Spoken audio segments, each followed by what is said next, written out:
Hello guys, আসসালামু আলাইকুম। ইসমি Labony Ahmed. Welcome to my another blog. কাছে দূরে যে যেখানে আছেন, আল্লাহর রহমতে আপনারা সবাই ভালো আছেন। আমিও আপনাদের দোয়ায় আলহামদুলিল্লাহ ভালো আছি। আজ আমি সকাল সকাল ঘুম থেকে উঠে অফ ক্যামেরায় নাস্তা সেরে নিলাম এবং ঝটপট করে আমার বেডরুমে এসে আমি বেডরুমটা গুছিয়ে নিয়েছি। কারণ আজকে আমার অনেক কাজ, এর জন্য আমি সকাল সকাল ঘুম থেকে উঠে পড়েছি। এখন আমি আমার মেয়ের বেডরুমটা গুছিয়ে নিচ্ছি, কারণ কালকে অনেক ঝড় হয়েছে। এতটাই ঝড় হয়েছে যে বলার মতো না, অনেক ধুলা বাসায় চলে এসেছে। এর জন্য আমি আগে বেডরুমগুলো গুছিয়ে নিয়েছি। এখন দেখেন আমার বারান্দায় কি অবস্থা, এগুলোও আমি পরিষ্কার করে নেব। কারণ এতটাই ধুলা চলে এসেছে যে বলার মতো না। ঝড় হলে, বাতাস হলে তো ধুলাবালি চলে আসে, এটা আপনারা সবাই জানেন। আমি অফ ক্যামেরায় আমার ডাইনিং টেবিলটা আমি মুছে নিয়েছি এবং এটাকেও আমি ভালোভাবে পরিষ্কার করে নিয়েছি। এখন আমি ঘরটাকে ভালোভাবে ঝাড়ু দিয়ে নিচ্ছি। আপনারা দেখতে পাচ্ছেন আমার ঘরে কতটা নোংরা হয়েছে এবং বালি, এতটাই বালি যে বলার মতো না। ঠিক আছে, এখন আমি ঘরটাকে ঝেড়ে আমার মেয়েকে বললাম যে তুমি একটু টেবিলটা গুছিয়ে দাও, আজকে আমি অনেক কাজ করব। কারণ সামনেই তো ঈদ চলে এসেছে, তাই কিছু কিছু কাজগুলো এখন থেকেই সেরে নিতে হবে। এর জন্য আমি মেয়ে আমাকে একটু সাহায্য করলো। ও আমাকে টেবিলটা গুছিয়ে দিয়েছে। এখন আমি ঝটপট রান্নার কাজে চলে যাব। এখন আমি পুঁটি মাছ রান্না করব আলু এবং পটল দিয়ে। আপনারা দেখতে পাচ্ছেন পটল এবং আলুটা আমি ভেজে নিচ্ছি, কারণ পটলটা না ভাজলে পটলের যে একটা স্মেল আছে ওটা যায় না, এবং পটলটা ভাজি করে নিলে পরে এটার ওই গন্ধটাও থাকে না এবং অনেক মজা লাগে। এখন আমি সব মশলা দিয়ে একেবারে আমি কষিয়ে নিচ্ছি, কারণ আজকে আমি আর এত কিছু আপনাদের দেখালাম না কোন মশলা দিয়ে আমি রান্না করছি। আমার বললাম না আমি আপনাদের শুরু থেকেই আমি বাসায় অনেক কাজ করব, এমনি তাই আমি মাছগুলো ভালোভাবে কষিয়ে নিচ্ছি।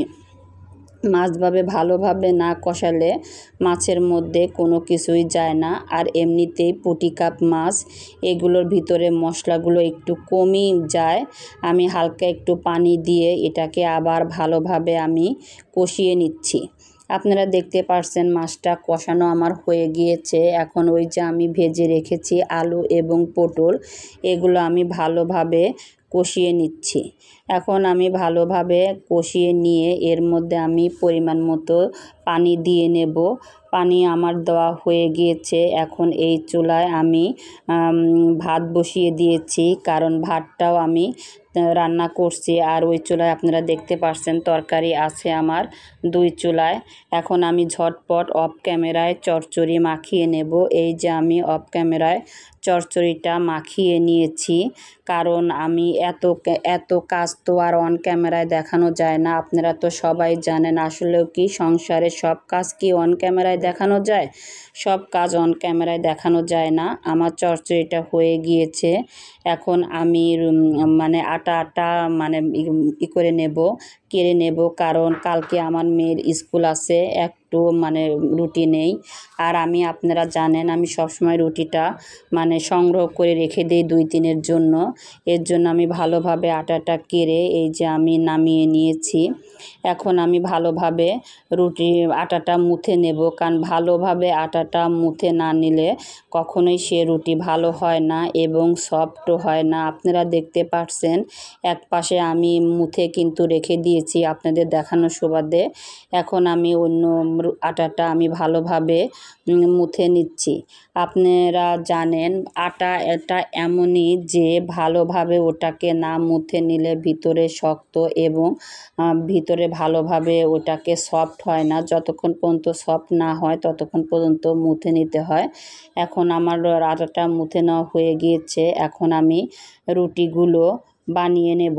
আপনারা দেখতে পাচ্ছেন আমি আস্তে আস্তে সব রুটিগুলো বানিয়ে নিচ্ছি এবং এই রুটিগুলো আমি চুলাতে হালকাভাবে ছেঁকে নেব, কারণ হালকাভাবে ছেঁকে না নিলে আমি ফ্রিজে এটা সংরক্ষণ করে রাখতে পারবো না।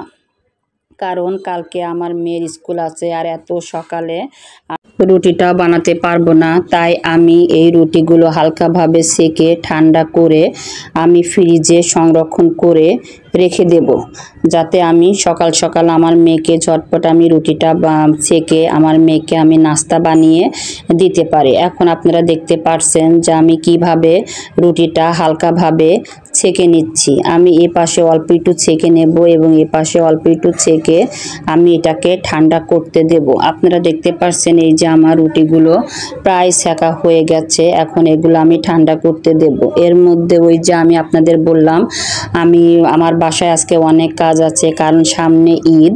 এর জন্য আমি আস্তে আস্তে সবগুলো গুছিয়ে নিচ্ছি। আজ আমি ফ্রিজটা পরিষ্কার করব, কারণ এতটাই ফ্রিজটা মানে ময়লা হয়েছে যে আমি ফ্রিজটা মানে খোলা যাচ্ছে না, এতটাই বরফ জমে গেছে। আর বরফ যে ফ্রিজে বরফ জমে সেই ফ্রিজে বরফ জমতে ফ্রিজের জায়গাটা অল্প হয়ে যায়। তাই আমি সকালবেলা উঠেই ফ্রিজটা বন্ধ করে দিয়েছি। এখন আপনারা দেখতে পাচ্ছেন বরফ থেকে পানি ঝরে যাচ্ছে। আমি এখন অফ ক্যামেরায় ফ্রিজটা পরিষ্কার করে নেব। এর মাঝে আমি আপনাদের সাথে একটা কথা বলি, আমার ভিডিওটি যদি আপনাদের কোনো অংশ ভালো লাগে অবশ্যই একটা লাইক এবং সাবস্ক্রাইব করে আমার পাশে থাকবেন। এখন আমি এই যে ফ্রিজটা পরিষ্কার করা হয়ে গিয়েছে, এখন আমি ঝটপট আমার ঘরটা আমি মুছে নেব। এর মাঝে আমার বুয়াটা চলে এসেছে ঘর মোছার জন্য। আমি ওর দিয়ে এখন ঘরটা ভালোভাবে মুছিয়ে নেব। আর এর মাঝে আমি ওয়াশিং মেশিনে কাপড়গুলো দিয়ে নেব, কারণ 2 দিন এতটাই বৃষ্টি হয়েছে যে আমি কাপড় চোপড় কোনো কিছুই ধুতে পারিনি, কারণ রোদ ছিল না, অনেক ঝড় বৃষ্টি ছিল। এর জন্য আজকে রোদ উঠেছে, আমি কাপড় চোপড়গুলো ধুয়ে নেব। আজ এই পর্যন্তই। আল্লাহ হাফেজ।